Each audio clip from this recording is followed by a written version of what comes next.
Hello and welcome to your daily dose of Pharmacetamol. I'm K1. And I'm Lee. Just a quick FYI about our background. We're both pharmacists working in the UK. Our aim is to present various healthcare topics in a clear and easy to digest manner. Today we'll be covering pharmaceutical calculations. More specifically, K1 will talk you through the topic of dilutions. Dilutions are quite the common calculation and one that aspiring pharmacists must be familiar with, especially in the realm of antiseptic and disinfectant preparations. So let's start by looking at the formula involved with this set of calculations. C1 times V1 equals C2 times V2. Let's quickly break that down. The C1 and V1 components will refer to the concentration and volume before dilution, and C2 and V2 will henceforth refer to the concentration after dilution. An important point to note is that for this equation to work, the concentrations have to be expressed in the same units, as do both the volumes. Let's put this into action. Worked example 1. How many grams of a 5% weight per weight cream must be diluted to produce 200 grams of a 2% weight per weight cream? So, this question states we have a 5% weight in weight cream and we need to dilute that down to a 2% weight in weight cream with a total quantity of 200 grams. We can start by plugging these numbers into our formula. Taking the formula C1 times V1 equals C2 times V2, this would then give us 5% times x grams is equal to 2% times 200 grams. So 5 times x grams equals 400 grams, which means x equals 400 grams divided by 5, therefore x equals 80 grams. Worked example 2. What weight of ingredient in grams is needed to produce 1 litre of solution such that when 5 ml of it is diluted in 50 ml of water, it gives 0.8% weight per volume solution? So here we're required to find the initial quantity of an ingredient used to make up the final solution. Let's break down the question. 1 litre is the original quantity of solution we are working with. Of that, 5 ml is being diluted into 50 ml of water, and that final solution will equate to a 0.8% weight in volume solution. So, how does this relate back to the dilution formula? Well, let's break down the formula in question. C1 is equal to the concentration of stock solution, which is what we're finding out, so we'll refer to it as Z. V1 is equal to the volume of stock solution used in dilution, which is 5 ml. C2 is equal to the diluted concentration of stock solution, which is 0.8%. And finally, V2 is equal to the volume of diluted solution produced from dilution, which would be 50 ml. Let's first convert 0.8% weight in volume to give us 0.8 gram in 100 ml, which is the same as 8 mg per ml. Once you punch in the numbers and find out the stock concentration, you reverse engineer it and multiply the stock concentration with the total volume of stock in order to get the total weight of the ingredient needed. So, using the formula we get Z times 5 ml equals 8 mg per ml times 50 ml, which means Z equals 8 times 50 divided by 5, which gives us 80 mg per ml. So, working out for the 1 litre solution, we can rearrange the formula concentration equals mass divided by volume to give us concentration times volume equals mass. Therefore, 80 mg per ml times 1000 ml equals 80,000 mg, which in turn equals 80 grams.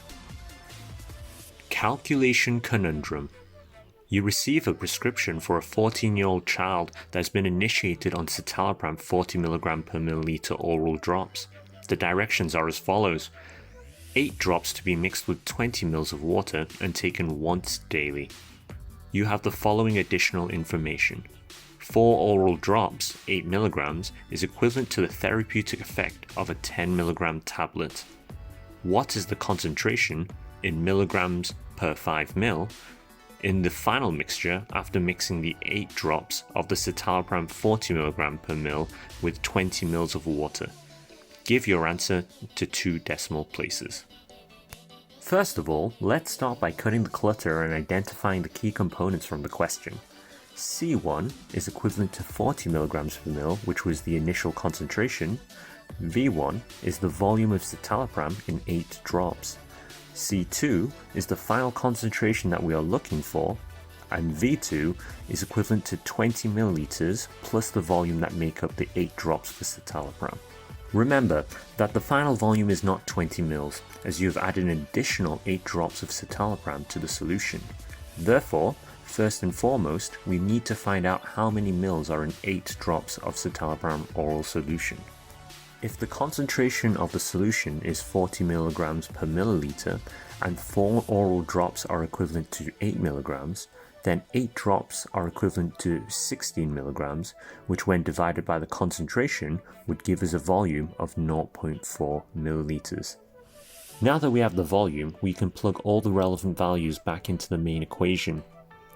40 mg per milliliter multiplied by 0.4 milliliters is equivalent to x times 20.4 mils. X is therefore equal to 40 mg per mil multiplied by 0.4 mils divided by 20.4 milliliters. X is therefore equal to 0.78431 etc. milligrams per milliliter. In most situations, we would probably end the question there. However, the question is specified that the units be in milligrams per 5 mil and that it needs to be in 2 decimal places. Therefore, we multiply the answer by 5 and round it up. X is therefore equal to 3.92 milligrams per 5 mil. Now, some of you may be unhappy about how that question was phrased, since it had components like the 10 mg therapeutic equivalent, which made the question misleading and harder than it should be. However, as part of your day-to-day practice, the calculations will never be clear-cut, and a lot of the time, you will be expected to be able to extract the key information from the situation you've been given and solve the problem appropriately. This is a hard dose of reality. Also, some of you may not have realized that the child had actually been overdosed with citalopram. In accordance to the BNFC, the initiation dose for children between 12 and 17 years of age should be 8 mg, not 16. As a pharmacist, you should always check the dose first before jumping into the calculations. Albeit a bit of a cheeky question, it is an important lesson to be learnt, and it's better you learnt the lesson here with a fictitious patient rather than a real one. Thank you for watching. If you enjoyed the content in this video, then please support us by like, share, and subscribing. If there are any topics you'd like us to cover in future, then please feel free to leave a comment below. We hope you look forward to receiving your next dose of Pharmacetamol.